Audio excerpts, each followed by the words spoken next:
إن الدين عند الله الإسلام وما اختلف الذين أوتوا الكتاب إلا من بعد ما جاءهم العلم بغيا بينهم ومن يكفر بآيات الله فإن الله سريع الحساب.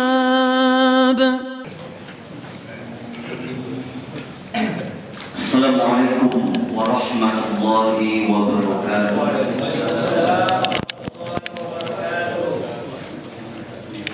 Innal hamdalillah nahmaduhu wa nasta'inuhu wa na'udzu billahi min shururi anfusina wa min sayyiati a'malina. Man yahdihillahu fala mudilla lahu wa man yudlil fala hadiya lahu. أشهد أن لا إله إلا الله وحده لا شريك له وأشهد أن محمدا عبده ورسوله.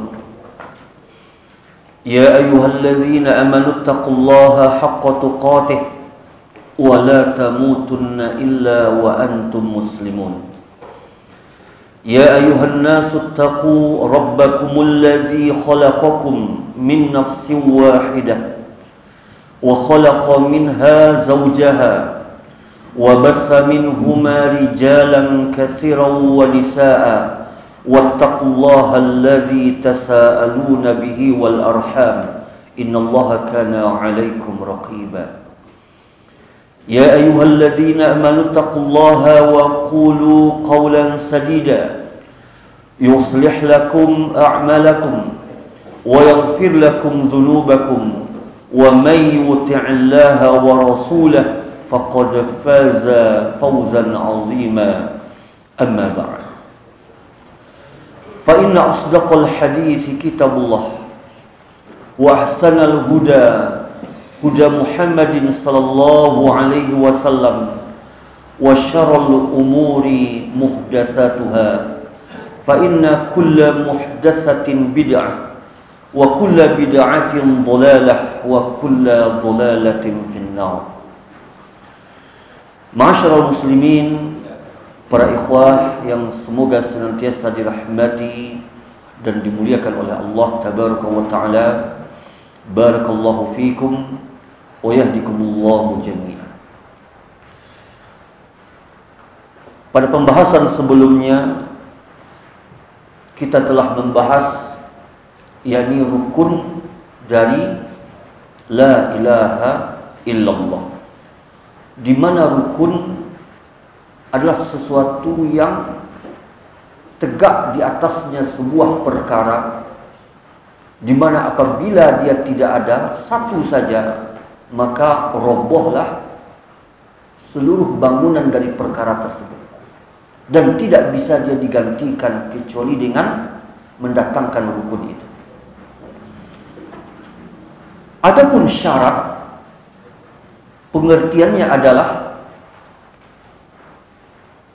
yakni sesuatu perkara yang apabila dia tidak ada maka tidak ada pula yang disyaratkan. Namun apabila dia ada, tidak mesti ada pula yang disyaratkan. Kalau bahasa dalam istilahnya dalam kitab fikih, ma yulzimu min adamihil adam wala yulzimu min wujudihil wujud. Nah, itu definisi dari syarat. Itu sesuatu yang apabila dia tidak ada maka tidak ada pula yang disyaratkan. Namun apabila dia ada, tidak mesti ada yang disyaratkan. Jadi ada dua bagian. Sesuatu yang apabila dia tidak ada maka tidak ada pula yang disyaratkan. Contohnya, toharoh wudu adalah syarat sholat. Kalau tidak ada wudu berarti tidak ada sholat. Wala yulzimu min wujudihil wujud.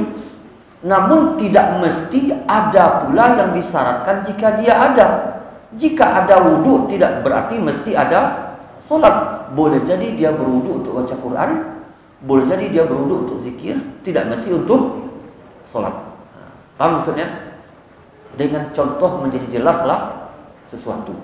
Bil misal tatabayyanal asya. Apabila wudhu tidak ada, wudhunya kan syarat solat. Kalau dia tidak ada, maka dikatakan solat mesti juga tidak boleh ada. Namun apabila wudhu ada, berarti tidak mesti pula ada solat. Itu di dalam istilah fikih, pengertian dari syarat. Namun dalam konteks ini, syurut la ilaha illallah ini bukan di dalam makna yang disebutkan dalam kitab fikih. Tetapi bisa dikatakan dia adalah syarat yang mesti ada,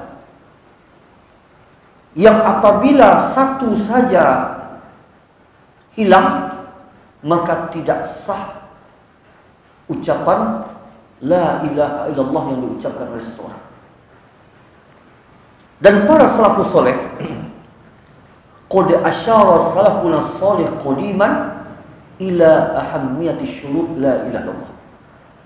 Para salaf kita terdahulu telah memberikan isyarat tentang urgensinya ahammiyati syuruti la ilaha illallah, urgensinya syarat-syarat dari la ilaha illallah, wa wujubil iltizami bihi, dan wajibnya untuk konsisten memenuhi syarat-syarat itu.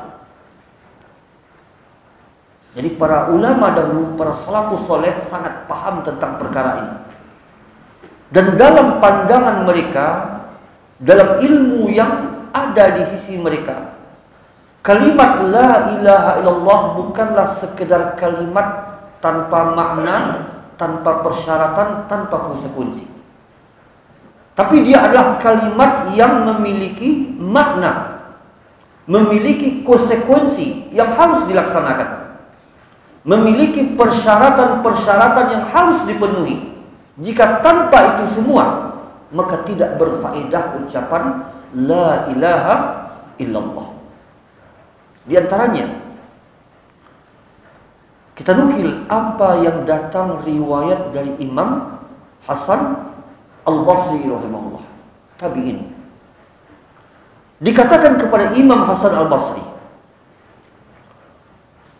inna unasan yaqulun man qala la ilaha illallah dakhala al-jannah. Jadi ada orang yang mendatangi Imam Hasan Al-Basri lalu berkata, wahai Imam, sesungguhnya orang-orang banyak mengatakan bahwa siapa yang mengucapkan la ilaha illallah dia masuk ke dalam surga. Siapa yang mengucapkan la ilaha illallah masuk ke dalam surga. Apa jawaban Imam Hasan Al-Basri? Man qala la ilaha illallah fa adda haqqaha wa fardhaha dakhala al-jannah. Jadi beliau merevisi ungkapan itu, bahwa yang benar bukan hanya sekedar mengucapkan. Dan beliau memperjelas, siapa yang mengucapkan la ilaha illallah fa adda haqqaha wa fardhaha, lalu dia laksanakan kewajiban dan konsekuensi yang terkandung di dalam kalimat itu, baru dikatakan dakhalal jannah, masuk ke dalam surga. Berarti bukan hanya sekedar ucapan. Inilah pemahaman salaf kita. Inilah pemahaman salafus soleh kita, bahwa baru masuk seseorang ke dalam surga dengan la ilaha illallah bukan semata-mata ucapan, tetapi ditindaklanjuti dengan melaksanakan konsekuensinya, hak-hak yang terkandung di dalamnya, kewajiban yang terkandung di dalamnya. Barulah dikatakan la ilaha illallah menjadi kalimat yang bisa menjadi sebab memasukkan seseorang ke dalam syurga. Dan yang kedua,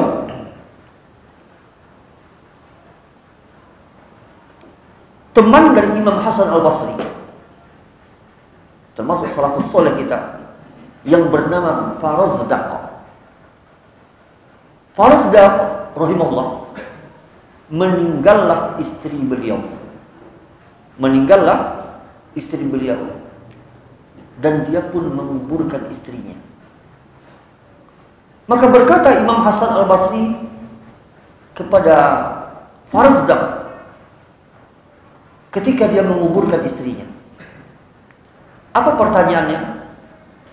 Ma a'datta li hadzal yaum? Wahai Farazdaq, apa yang telah engkau persiapkan untuk menyambut hari ini? Itu hari ini engkau menguburkan istri engkau, dan hari ini juga akan datang pula kepada engkau. Suatu saat hari itu akan datang kepada engkau, yakni engkaulah yang akan dikuburkan. Hari ini engkau menguburkan istri engkau, setelah itu engkau juga akan dikuburkan. Apa yang telah engkau persiapkan untuk menyambut hari ini? Maka Imam Farazdaq rahimahullah, dengan ilmu yang ada padanya, maka beliau menjawab, syahadat an la ilaha illallah mundu sab'ina sanah. Saya telah mempersiapkan bekal untuk kematian, untuk menyambut datangnya kematian itu, yakni syahadat la ilaha illallah, semenjak 70 tahun yang lalu. Inilah sebaik-baik perbekalan. Sebaik-baik perbekalan, kata Imam Hasan Al-Basri. Akan tetapi syahadat la ilaha illallah memiliki syurutan, memiliki syurut, memiliki persyaratan-persyaratan yang harus dilaksanakan. Maka seseorang yang mempersiapkan bekalnya dengan kalimat tauhid, maka sesuatu itu baru dikatakan dia menjadi bekal yang layak untuk dibawa, kalau telah memenuhi persyaratan bahwa dia adalah bekal yang layak untuk dibawa ke negeri akhirat. Dan juga salafus soleh kita, Wahab bin Munabbih rahimahullah, ada yang bertanya kepadanya. Apa pertanyaannya? Alaysa la ilaha illallah miftahul jannah? Bukankah kalimat la ilaha illallah itu adalah kunci surga? Apa jawabannya? Bala, betul. Kalimat la ilaha illallah adalah kunci surga. Walakin laisa miftahun illa lahu asnan. Akan tetapi ketahuilah, tidak ada satu kunci pun melainkan ada geriginya. Tidak, ada geriginya. Fa in ji'ta bi miftahin lahu asnan futihalak. Jika engkau datang membawa kunci yang ada geriginya, maka pintu akan terbuka untuk engkau. Wa illa lam yuftah lak. Tetapi jika engkau membawa kunci yang tidak ada geriginya, maka pintu tidak akan terbuka. Dan semua kaum muslimin telah memiliki kunci itu. Telah memiliki kunci itu. Akan tetapi perkaranya bukan hanya sekedar memiliki kunci. Apakah kunci surga yang kita bawa ketika kita meninggal dunia, geriginya masih baik, masih utuh, atau gimana? Geriginya itu ada 7 geriginya. Kalau patah satu geriginya itu, bisa gak dibuka gembok? Tidak bisa. Betul, kita memiliki kunci, tapi geriginya masih utuh atau tidak? Kalau sudah patah geriginya, maka tidak dibukakan. Apalagi kalau kunci itu hilang sebelum kita meninggal dunia. Patah itu dengan hilangnya keimanan. Tidak ada lagi kunci yang dibawa. Wal'iyadzubillah. Maka asar yang mulia ini memberikan isyarat kepada kita bahwa la ilaha illallah yang diibaratkan dengan kunci yang memiliki gerigi. Yang gerigi itulah yang dikatakan dengan syuruti la ilaha illallah. Persyaratan-persyaratan la ilaha illallah yang wajib kita memenuhinya. Yang satu saja hilang, maka yakinlah tidak akan terbuka pintu surga. Kalau dia rusak, tidak bisa diduplikatkan. Kalau kunci rumah bisa diduplikatkan. Hilang, datangi ahli kunci itu, dikorek-koreknya pakai kawat, dikira-kiranya, bisa dia bikin. Oh, ini dia bentuk geriginya. Walaupun dia tidak pernah melihat kuncinya. Itu ahli kunci seperti itu. Tetapi kunci surga, maka masing-masing kita hanya punya satu. Yang itulah yang harus kita pertahankan sampai kita meninggalkan dunia. Agar jangan hilang, agar jangan rusak. Seandainya setiap kita diberi satu kunci itu, kunci dalam bentuk fisik misalnya, yang dialah apa istilahnya, cara satu-satunya bagi kita untuk keluar dari sebuah lubang hitam yang besar yang dipenuhi api, yang ditutup dengan pintu, dan kunci itu adalah jalan selamat keluar dari lubang hitam itu. Gimana kira-kira kita berada di dalam lubang hitam yang api menyala di sana, dan pintu jalan keluar hanya satu, kuncinya ada pada kita, ternyata hilang pula. Gimana? Apa akal kita? Tidak ada lagi akal. Habislah kita dibakar oleh api. Maka jadilah ketika itu kunci itu sesuatu yang paling berharga bagi kita. Kalau dia hilang, habis kita, binasa kita.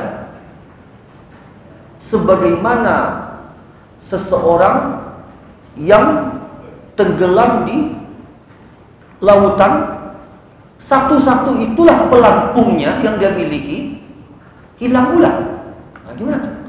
Satu-satu itu harapan dia selamat, hilang pula harapan itu. Maka begitulah tauhid, begitulah la ilaha illallah kalau kita tahu nilainya. Kita akan menjaganya, karena itulah keselamatan kita. Yang jika itu hilang, maka binasa kita di dalam siksa azab yang pedih, yaitu neraka. Maka peganglah kunci la ilaha illallah itu. Jagalah dia, jangan sampai hilang, jangan sampai patah, dan jangan sampai rusak geriginya. Karena itulah satu-satunya yang tidak ada keduanya.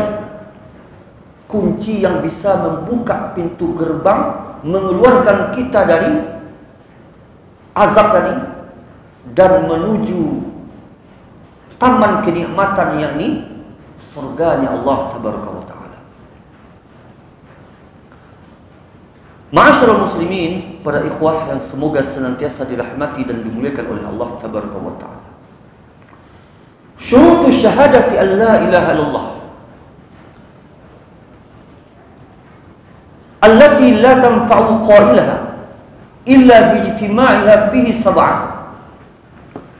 Syarat syahadat la ilaha illallah yang tidak bermanfaat syahadat ini bagi orang yang mengucapkannya kecuali dengan menghimpun 7 persyaratan la ilaha illallah.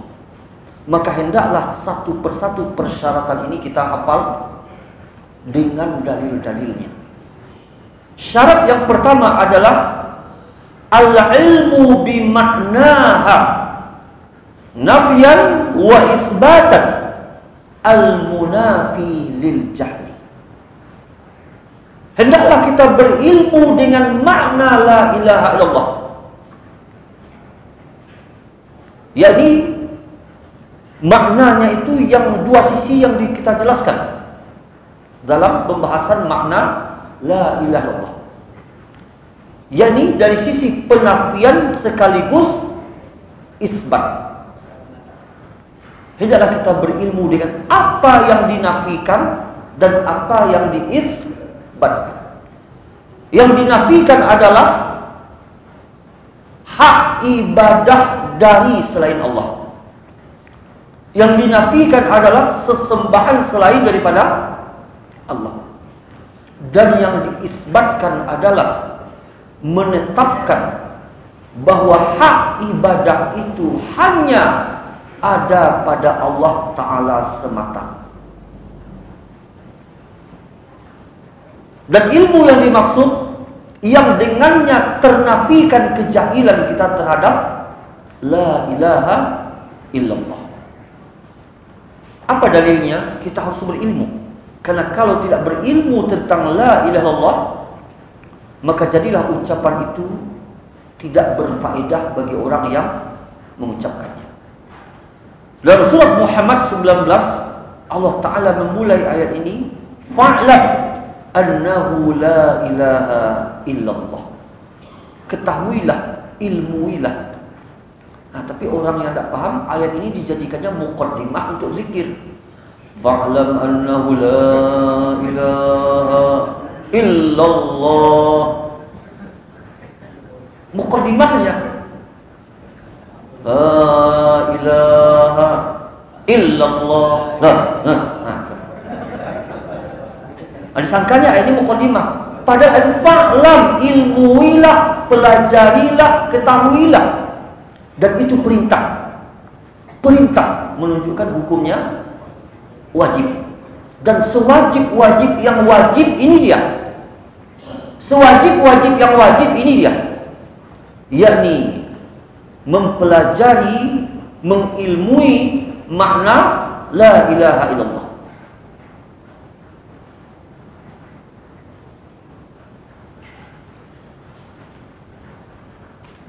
Kemudian dalil yang kedua dalam surah Az-Zukhruf 86. Allah Ta'ala berfirman, وَلَا يَمْلِكُ الَّذِينَ يَدْعُونَ مِنْ دُونِهِ الشَّفَاعَةَ.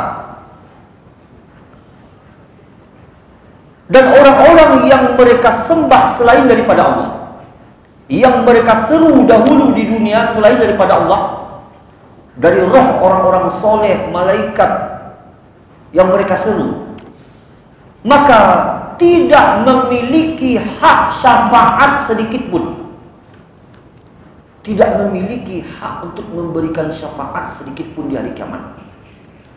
Illa man syahida bil haq, kecuali orang yang mempersaksikan al-haq, syahida bil haq, wa hum ya'lamun, dan mereka berilmu, mengetahui dengan apa yang mereka persaksikan.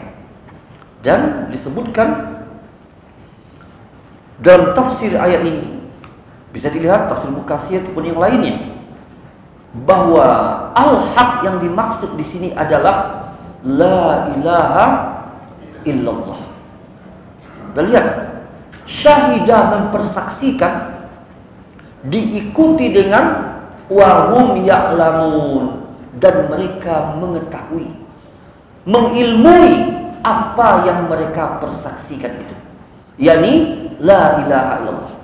Dan ayat ini juga memberikan isyarat yang terkandung di dalamnya.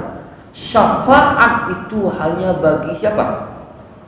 Orang yang mengucapkan la ilaha illallah, yang memenuhi persyaratannya, dan di antara syaratnya adalah berilmu tentang maknanya. Wahum ya'lamun, dan mereka mengetahui, maksudnya adalah mereka mengetahui, memahami dengan hati mereka apa yang diucapkan oleh lisan mereka. Wahum ya'lamuna biqulubihim makna ma nataqu bihi bi alsinatihim.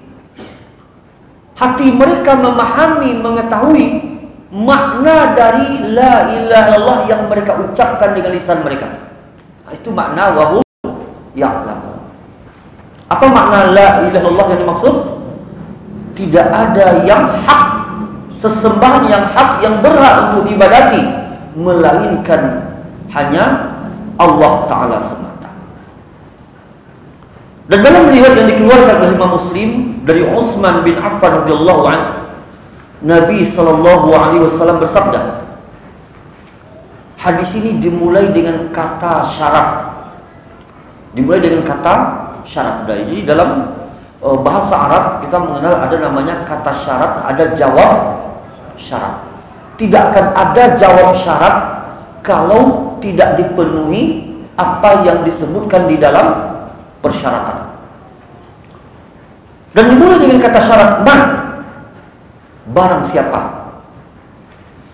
man mata wa huwa ya'lamu, siapa yang mati. Berarti syarat yang pertama apa?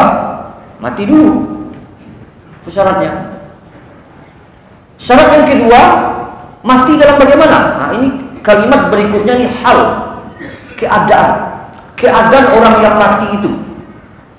Man mata wa huwa ya'lamu, siapa yang mati wa huwa ya'lamu, itu dalam keadaan dia mengetahui, mengilmui annahu la ilaha illallah. Paham maksudnya? Ada dua syarat disebutkan dalam hadis ini. Syarat yang pertama mati, syarat yang kedua matinya itu dalam keadaan memiliki ilmu. Ilmu tentang apa? La ilaha illallah.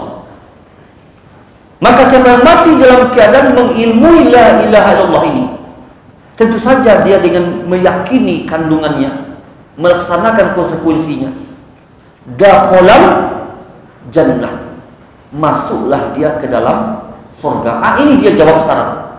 Dakhalal jannah, masuk ke dalam surga. Sama dengan kita berkata begini, siapa yang mau mengerjakan ini, maka dia berhak mendapatkan ini. Hak tersebut kapan? Kalau dikerjakan apa yang disyaratkan. Misalnya Pak pengurus masjid berkata kepada seseorang, kalau engkau besok datang pagi hari, lalu engkau bersihkan halaman masjid dan pekarangannya seluruhnya engkau cabut rumputnya, maka engkau di waktu sore berhak mendapatkan upah sekian. Datanglah orang itu ke masjid dan mulailah dia menyapu tikar, membersihkan tikar, menyedot debu, melap kaca. Waktu sore datang dia kepada pengurus, mana hak saya yang dijanjikan? Apa jawaban pengurus? Yang saya suruh apa, engkau kerjakan apa? Engkau tidak memenuhi apa yang diakatkan dalam persyaratan. Berarti apa? Engkau tidak berhak mendapatkan jawab syarat. Maka begitu. Jawab syarat itu dakhalal jannah, masuk ke dalam surga, kalau kita memenuhi apa yang disyaratkan di dalam janji-janji yang disampaikan melalui lisan Nabi SAW atau disampaikan di dalam Al-Quran, maka baru berhak kita mendapatkan jawab syarat, yakni surganya Allah Tabaraka wa Ta'ala. Nah, ini dia syarat yang pertama, berilmu dengan makna kalimat la ilaha illallah. Dan ilmu tentang makna la ilaha illallah itu ilmu yang meliputi dua sisi, sisi nafi dan sisi isbat. Kalau hanya satu sisi saja yang dia ilmui, maka tidak diterima. Seperti kita tanyakan pada sisi kedua tadi. Kalau ada orang berkata, saya ingin masuk Islam Pak, saya bersaksi bahwa Allah itu adalah ilah, apakah dia masuk dalam Islam? Tidak. Dia hanya menetapkan Allah sebagai ilah. Mana penafiannya? Penafiannya mana? Kalau hanya menetapkan Allah sebagai ilah tanpa menafikan, sama dengan orang musyrik. Orang musyrik juga menetapkan Allah sebagai ilah yang diibadati, maka mereka beribadah kepada Allah. Tetapi tidak mereka menafikan sesembahan selain daripada Allah.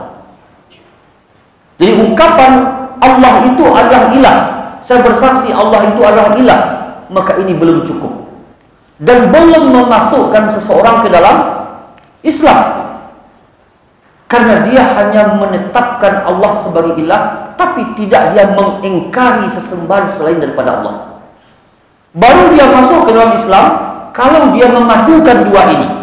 Dia tetapkan Allah sebagai ilah yang hak dan dia ingkari ilah-ilah selain daripada Allah, baru dia masuk ke dalam Islam. Nah, ini ilmu yang terkandung dengan makna la ilaha illallah, nafyan wa itsbatan. Kemudian syarat yang kedua, al-yaqin al-munafi lisyak, yakni meyakini kandungan kalimat itu, keyakinan yang meniadakan keraguan-raguan, keyakinan yang meniadakan keraguan-raguan. Jadi ayyakuna qailuha mustayqinan bima tadullu 'alaiha.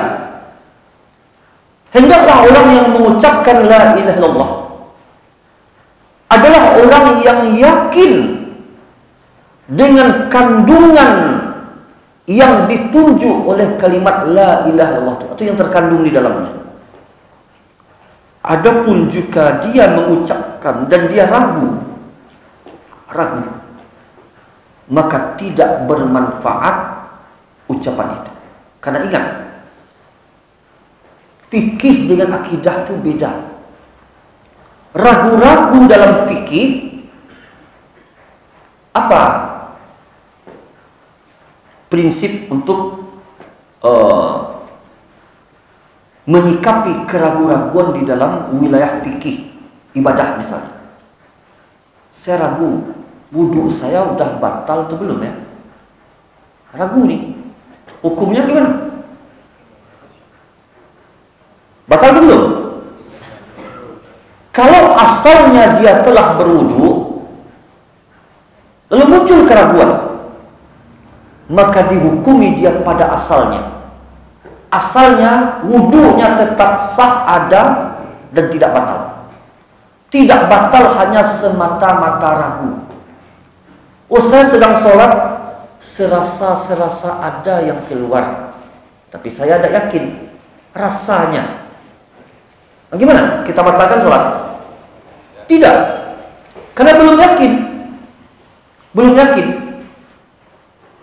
Selagi masih ada ragu, berarti ternafikan keyakinan. Walaupun ragu itu hanya setitik, maka ternafikan keyakinan. Ragu wudhu batal tidak, berarti kita tidak yakin wudhu itu batal. Maka letakkan dia pada hukum asalnya. Hukum asalnya adalah dia dalam keadaan berwudhu dan wudhunya sah dan tidak membawa mudarat baginya keraguan-raguan yang sedikit itu. Adapun keraguan-raguan dalam akidah, nah ini berbahaya. Ragu dalam akidah, maka batal akidahnya. Ragu betul ya, surga itu ada atau tidak ya, maka kufur dia, karena keimanan tidak menerima keraguan-raguan. Betul tidak ya Al-Quran itu firman Allah? Kufur dia.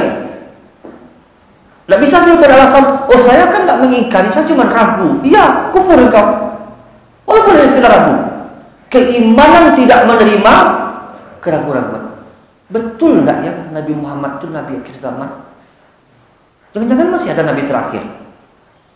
Kufur engkau karena keimanan tidak menerima keraguan-raguan. Betul enggak Allah itu ada? Saya ragu. Maka kufur dia karena keimanan tidak menerima keraguan-raguan. Tapi dalam fikih masih kita carikan solusinya. Berarti hukum asalnya masih sah. Tidak bisa kita katakan ragu engkau secara asal tetap muslim. Tidak bisa kita katakan seperti itu untuk wilayah akidah. Keraguan-raguan engkau terhadap siksa kubur itu ada atau tidak, Allah itu ada atau tidak, surga neraka itu ada atau tidak, maka engkau tetap muslim karena hukum asalnya engkau lahir dalam keluarga muslim. Tidak bisa kita terapkan kaidah ini pada wilayah akidah. Kalau dia ragu, maka jatuh dia dalam kekufuran disebabkan iman tidak menerima keraguan-raguan. Apa dalilnya? Surat Al-Hujurat ayat 15. Allah Ta'ala berfirman, Innamal mu'minuna alladzina. Innamal mu'minun. Bahkan dimulai dengan innama, yang itu merupakan sebuah thariqah, cara untuk membatasi makna yang terkandung dalam sebuah kalimat. Ada beberapa cara. Ada dengan cara memadukan antara penafian dengan istisna, seperti la ilaha illallah. Tidak ada yang berhak diibadati melainkan Allah. Ada istisna yang pengecualian. Dan termasuk caranya adalah ada innama. Innamal mu'minun. Berarti apa? Sesungguhnya orang-orang mukmin itu hanyalah. Berarti selain itu tidak. Orang-orang mukmin itu hanyalah ini. Ini yang mana?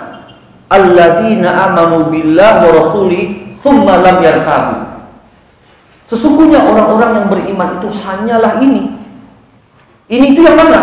Yang beriman kepada Allah dan Rasulnya kemudian mereka tidak ragu. Tsumma lam yartabu. Selain dari itu, maka tidak dikatakan dia orang mukmin. Menunjukkan di sini apa? Inilah yang iman itu. Hanya inilah yang iman dan inilah yang mukmin. Selain dari itu tidak, yang ragu tidak. Dan di sini diambil kaidah yang kita sebutkan tadi bahwa iman itu tidak menerima keraguan-raguan. Kalau masuk keraguan-raguan dalam iman, batal iman. Kalau masuk keraguan-raguan dalam sholat, batal sholat? Tidak. Beda tak fikih dengan akidah? Beda. Orang tak paham, karimana kaji imam. Sedangkan Ustaz kami mengajar ragu dalam sholat, tak batal sholat. Kok kini engkau batalkan pula keimanan seseorang? Padahal memang itu kaidahnya. Wilayah fikih berbeda dengan wilayah akidah. Dan dari hadis dalilnya adalah yang dikeluarkan oleh Imam Muslim di dalam sahihnya. Nabi SAW bersabda, Ashhadu an la ilaha illallah wa anni Rasulullah. Aku bersaksi bahwasanya tidak ada yang berhak diibadati melainkan Allah. Dan aku bersaksi bahwasanya diriku adalah Rasulullah. Berarti ini apa nih? Kalimat apa? Syahadatain. La yalqallaha bihima 'abdun. Tidak ada seorang hamba pun yang berjumpa dengan Allah membawa dua kalimat ini. Itu kalimat yang dimaksud asyhadu an la ilaha illallah, asyhadu anna muhammadar rasulullah.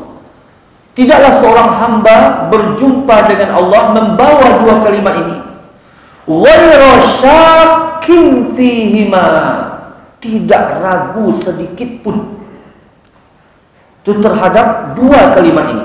Tidak ragu dia sedikit pun dengan kandungan yang terkandung di dalamnya. Illa dakhulal jannah, melainkan Allah akan memasukkan dia ke dalam syurga. Tidak hanya sekedar ucapan la ilaha illallah, tapi ada syaratnya. ghairu syakin, tidak dia ragu sedikit pun. Menunjukkan bahwa al-yakin merupakan syarat dari kalimat la ilaha illallah agar bermanfaat bagi orang yang mengucapkannya. Al-yakin yang bagaimana yang dimaksud? Yang ternafikan seluruh bentuk keraguan-raguan. Masuk saja satu keraguan-raguan, maka berbahaya. Karena itu, yang paling berbahaya was-was itu apa? Was-was dalam masalah akidah. Itu sangat berbahaya. Awalnya was-was dalam masalah taharah. Habis itu meningkat was-was itu dalam ibadah sholat. Sampai akhirnya dibiarkan terus was-was itu tidak diatasi sampai masuk dalam wilayah akidah. Dan itu yang menjadi puncak tujuan dari iblis, syaitan, untuk membatalkan keimanan seseorang. Maka disusupkanlah keraguan-raguan di dalam hati seseorang terkait dengan akidah. Boleh jadi seseorang tiba-tiba saja terlintas dalam pikirannya Allah itu ada atau tidak. Terlintas begitu saja. Maka jika dia mendapati ini, segera dia berlindung kepada Allah dari was-was syaitan. Karena keraguan-raguan dalam akidah itu sangat berbahaya. Ada satu riwayat yang tidak salah disebutkan dalam kitab Az-Zuhud Ibnu Abi Dunya. Iblis datang menemui seorang ahli ibadah. Nah, ini dalam rangka menyampaikan was-was dalam masalah keimanan. Apa pertanyaan iblis? Mampukah Allah menjadikan langit dan bumi ini dalam sebutir telur tanpa mengecilkan langit dan bumi dan tanpa membesarkan telur? Nah, ini was-wasnya. Mampukah Allah menjadikan langit dan bumi ini dimasukkan dalam sebutir telur tanpa mengecilkan langit dan bumi dan tanpa membesarkan telur? Akhirnya ahli ibadahnya terbawa oleh tipu daya iblis.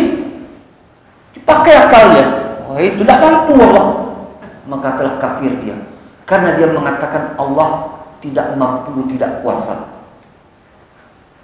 Lu datang kepada orang yang berilmu dengan pertanyaan yang sama.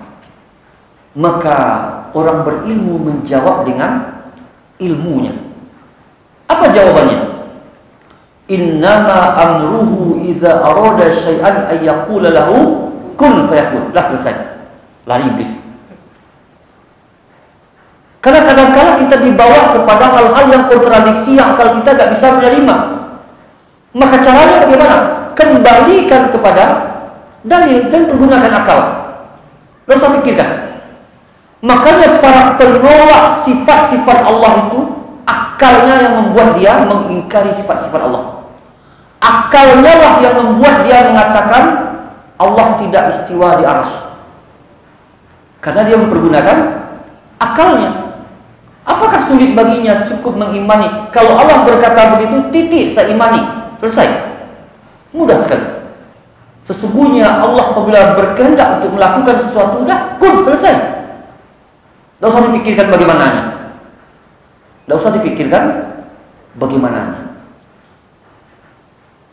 Kalau dipikirkan, maka akan dibawa terus oleh was-was syaitan. Akan dibawa terus oleh was-was syaitan. Akhirnya seseorang akan meragukan kekuasaan Allah, kebesaran Allah. Bahkan mungkin sampai perhatikan meragukan keberadaan Allah itu sendiri. Dan al-yakin yang kita definisikan, kita sebutkan definisinya dalam kajian sebelumnya. Nah, dia mesti ingat apa itu al-yakin. Definisi dari Syekh Ibrahim bin Amir Al-Ruhaili. Al-yakin itu apa? Nah, ini penting nih untuk membedakan yakin dalam bahasa Indonesia dengan yakin di dalam istilah syar'i. Karena Masyarakat yang awam juga menggunakan istilah yakin. Kami yakin ini pula lah yang benar. Nah, gimana kita membantah yakin menurut versi dia dengan yakin menurut versi syariat? Apa kemarin? Al-yakin. Ya. Yakinlah quwwatun fil ilmi bi dalilin sahih wa fahmin salimin. Ini kekuatan di dalam ilmu. Berarti yakinlah mesti diawali dengan ilmu. Tak mungkin saya yakin walaupun saya tidak berilmu. Tak mungkin. Mestilah yakin itu langkah awalnya adalah ilmu. Ilmu yang bagaimana? Ilmu yang tegak di atas dua kaki. Kaki yang pertama dalil yang sahih, kaki yang kedua pemahaman yang benar. Untuk memudahkan kalau kita bikin bagannya, kotak paling atas adalah yakin. Di bawah kotak itu kasih garis. Ada lagi kotak ilmu. Kemudian ilmu itu kasih dua kaki. Kaki yang pertama dalil yang sahih, kaki yang kedua pemahaman yang benar. Nah, itulah al-yakin.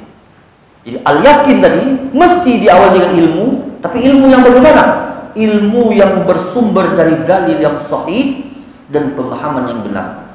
Maka tidak masuk ke dalam makna yakin kalau dalilnya dalil palsu, hadis-hadis palsu.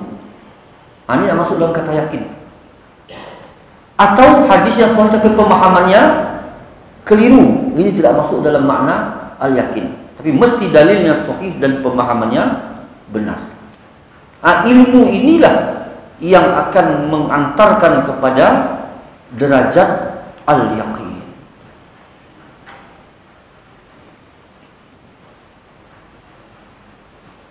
Dan dalil berikutnya, hadis dikeluarkan oleh Imam Muslim.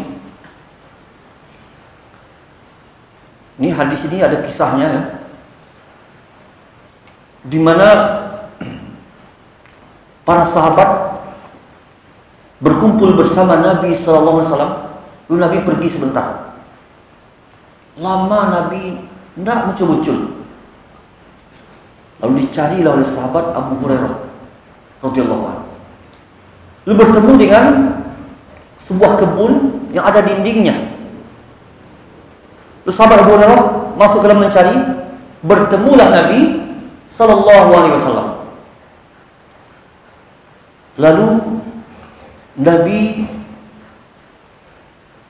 sahabat Abu Hurairah berkata, "Ya Rasulullah, tadi engkau bersama kami, lalu engkau pergi lama sekali. Kami menjadi cemas." Lalu Nabi SAW berkata kepada sahabat Abu Hurairah radhiyallahu anhu, "Faman laqita min wara'i hadzal ha'id."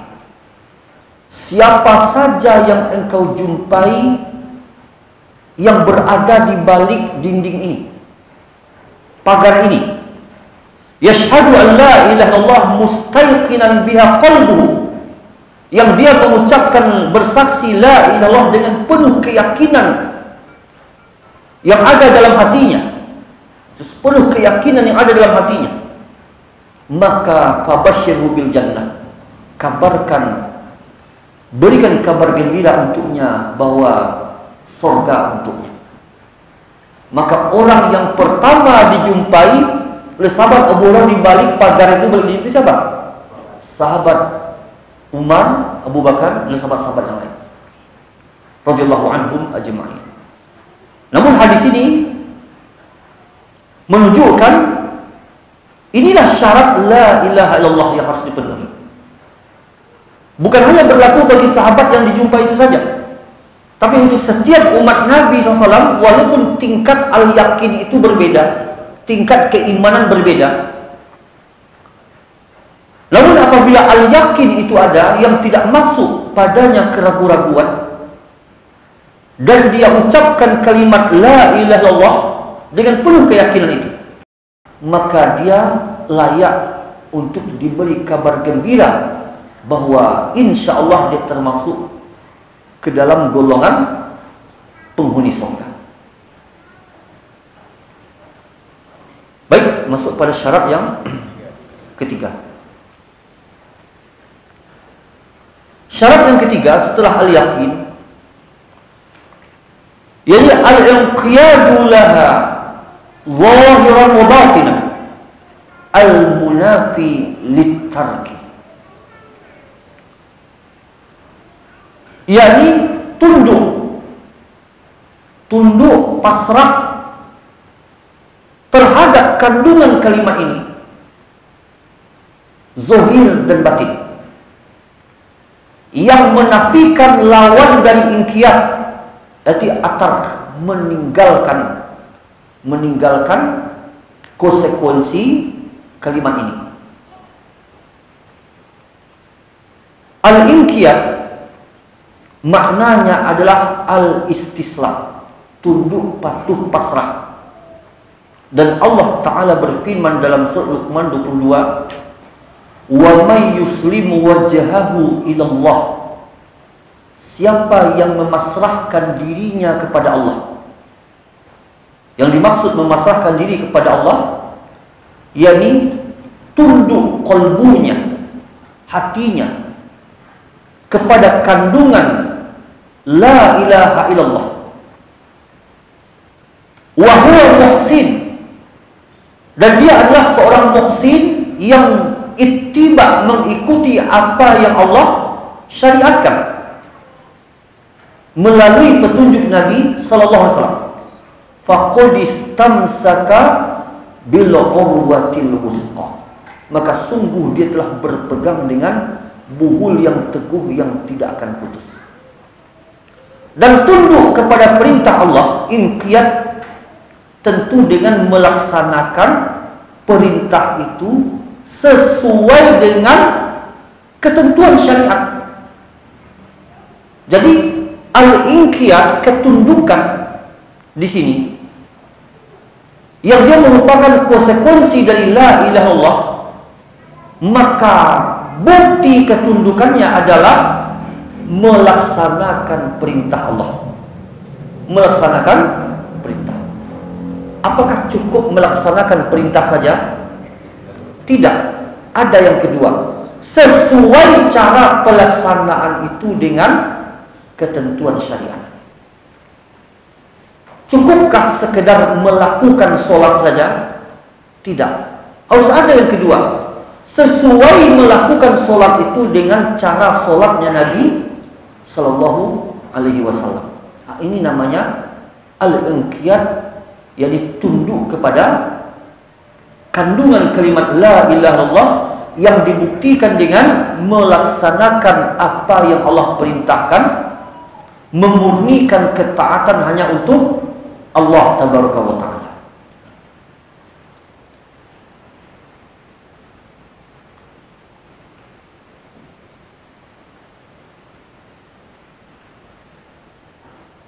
Kemudian dalil berikutnya, yang di sini akan lebih jelas makna inqiyad.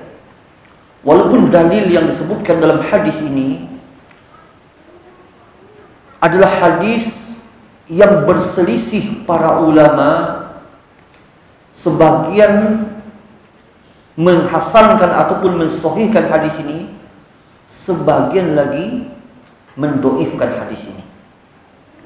Akan tetapi yang sepakat ulama, walaupun berbeda tentang sanadnya, tetapi sepakat mereka tentang isinya, bahwa makna yang terkandung di dalamnya adalah sahih.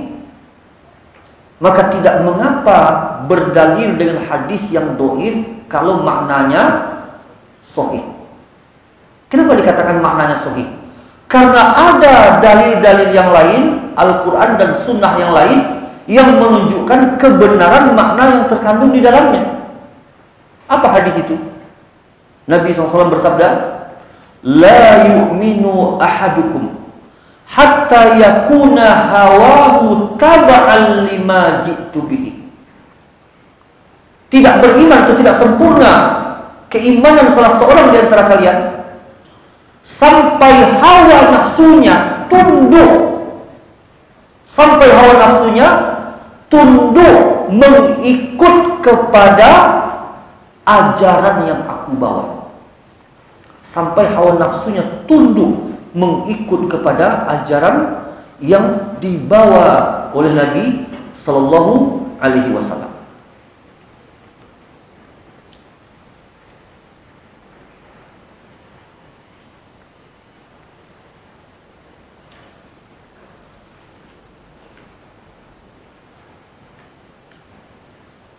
Allah Subhanahu wa taala berfirman dalam surat An-Nisa ayat 65. Ini perlu dicatat dalil ini, walaupun tidak kita sebutkan di situ.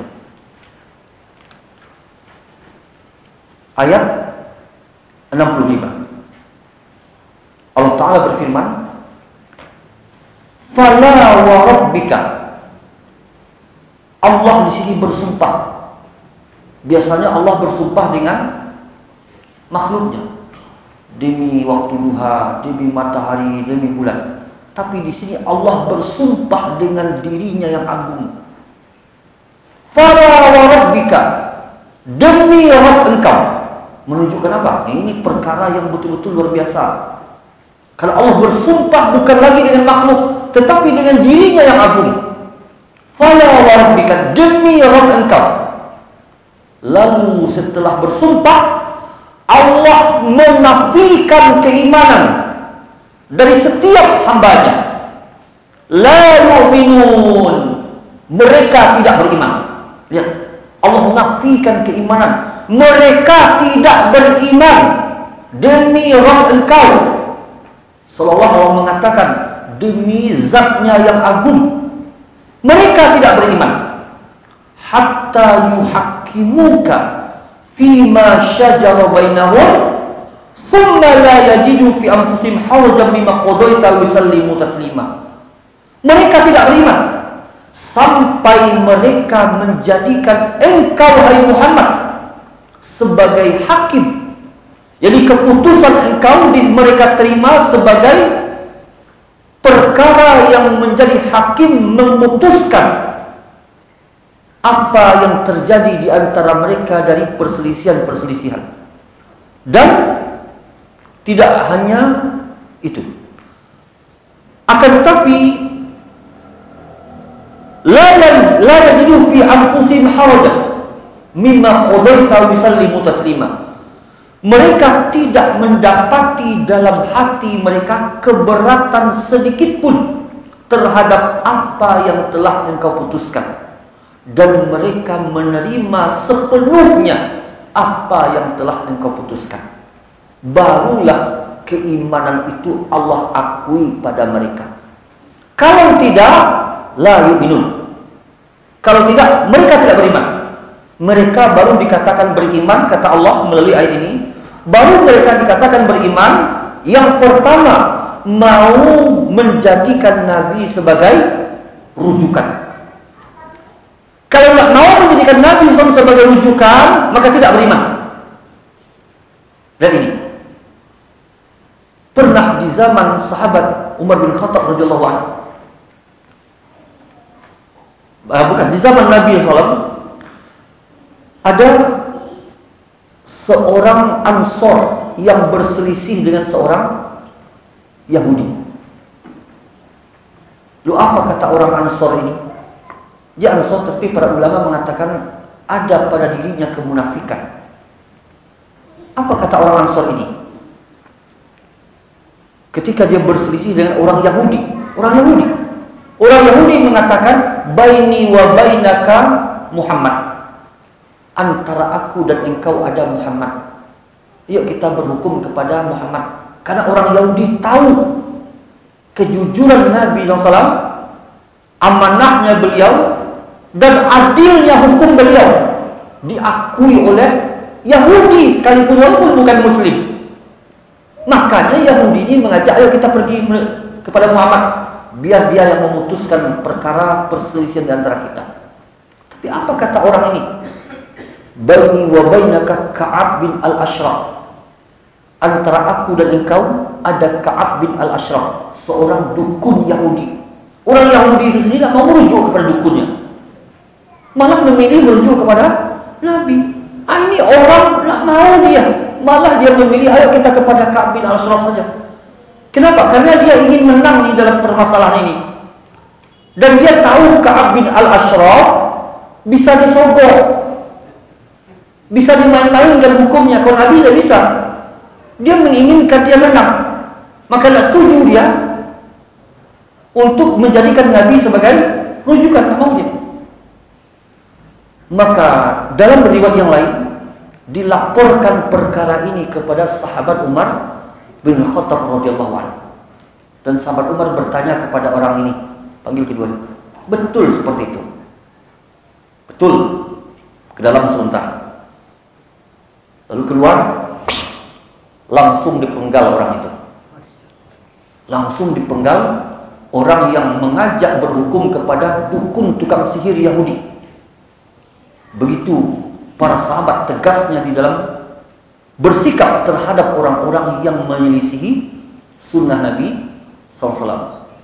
Bahkan yang enggan untuk berhukum kepada Nabi SAW. Karena pada hakikatnya dia tidak beriman. La yu'minun. Allah menafikan keimanan dari setiap orang yang tidak mau merujuk kepada Nabi SAW. Hati-hati.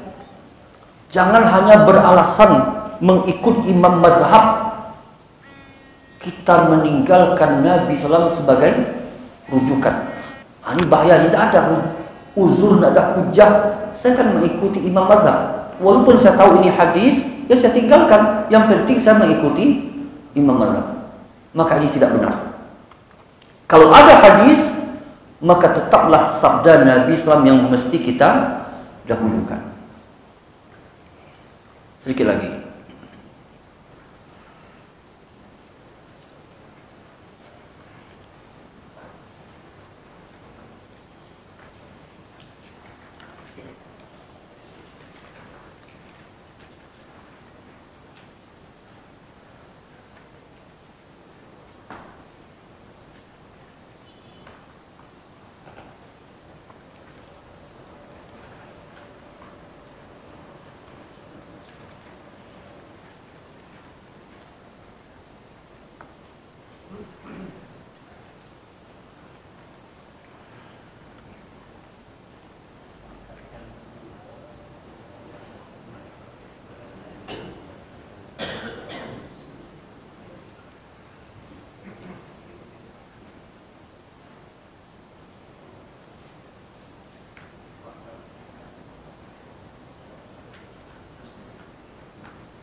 Allah Subhanahu wa taala berfirman dalam surat Al-Ahzab ayat 36.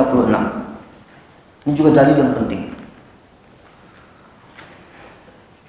Wa ma kana lil mu'minin wa la mu'minatin idza qadallahu wa rasuluhu amran ay yakuna lahumul khiyaratu min amrihim. Wa may ya'sillaha wa rasulahu faqad dhalla dhalalan mubina. Allah Ta'ala berfirman, tidak layak sedikit pun bagi seorang mukmin, laki-laki ataupun perempuan, di mana apabila Allah dan Rasulnya telah memutuskan satu perkara untuk mereka, mereka masih berusaha mencari-cari pilihan-pilihan yang lain selain dari yang Allah putuskan. Tidak layak sedikit pun. Maka siapa yang mendurhakai Allah dan Rasul, dia telah sesat dengan kesesatan yang nyata. Jadi ayat ini Allah Ta'ala apabila telah menetapkan satu keputusan, dan apabila Rasul juga telah menetapkan sebuah ketetapan, maka orang mukmin bagaimana sikapnya? Sami'na wa ta'na. Adapun orang yang pada keimanannya ada cacat, maka dia berusaha mencari-cari celah gimana untuk masih ada pilihan-pilihan yang lain. Kalau bisa menghindar dari hadis, menghindar. Gimana caranya? Kok menghindar atas nama fatwa ulama lah, atas nama pendapat imam lah. Pokoknya bagaimana caranya bisa menghindar dari keputusan Allah dan Rasulnya. Mencari-cari pilihan untuk menghindar, maka ini tidak layak. Dan ayat ini asbabun nuzulnya turun terkait dengan siapa? Zainab binti Al-Jahsh radhiyallahu anha. Nabi SAW mendatangi beliau dan meminang beliau untuk dinikahkan dengan Zaid bin Harithah radhiyallahu anhu. Akan tetapi yang namanya apa istilahnya? Biasa.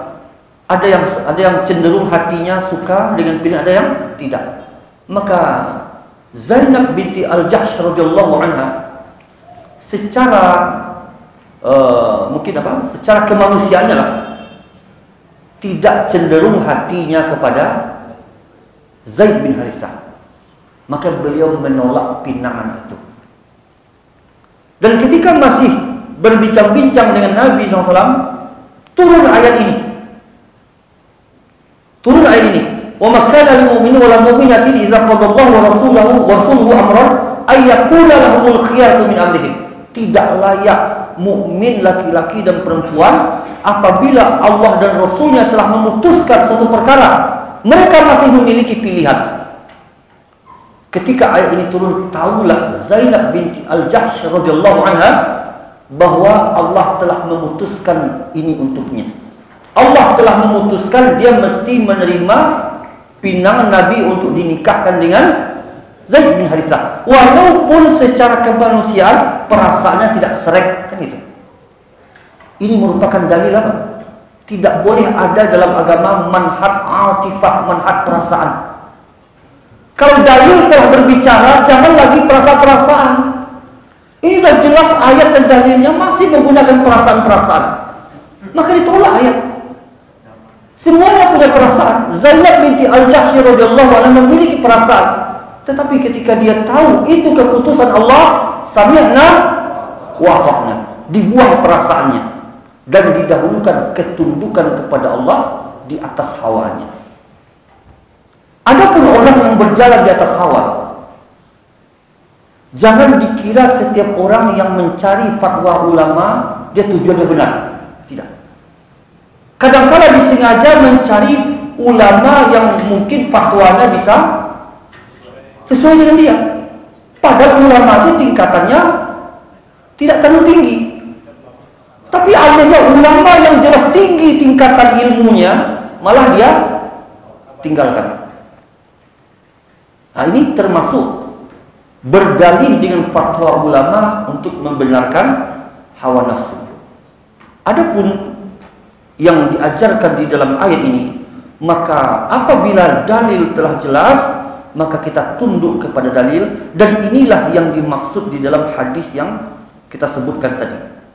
Tidak beriman salah seorang di antara kalian sampai hawa nafsunya tunduk mengikut kepada ajaran yang aku bawa. La yu'minu ahadukum hatta yakuna hawahu taba'an lima ji'tu bihi. Dan balasan bagi Zainab binti Al-Jahsh radhiyallahu anha karena ketundukannya kepada perintah Allah, walaupun tidak sesuai dengan kehendak nafsunya yang dia inginkan. Apa balasannya? Akhirnya dia menjadi ummul mukminin. Ummul mukminin. Allah balasi dengan sesuatu yang besar, derajat yang agung, menjadi ummul mukminin, istri Nabi sallallahu alaihi wasallam. Baik, kita cukupkan untuk sesi ini, yaitu 3 syarat saja. Dan insyaallah kita lanjutkan di sesi berikutnya syarat-syarat selanjutnya.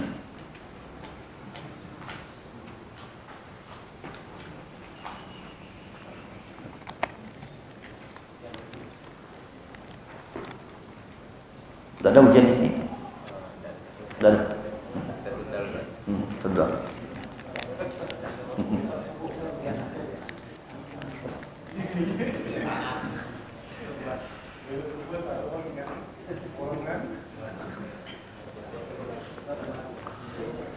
Mana tutup?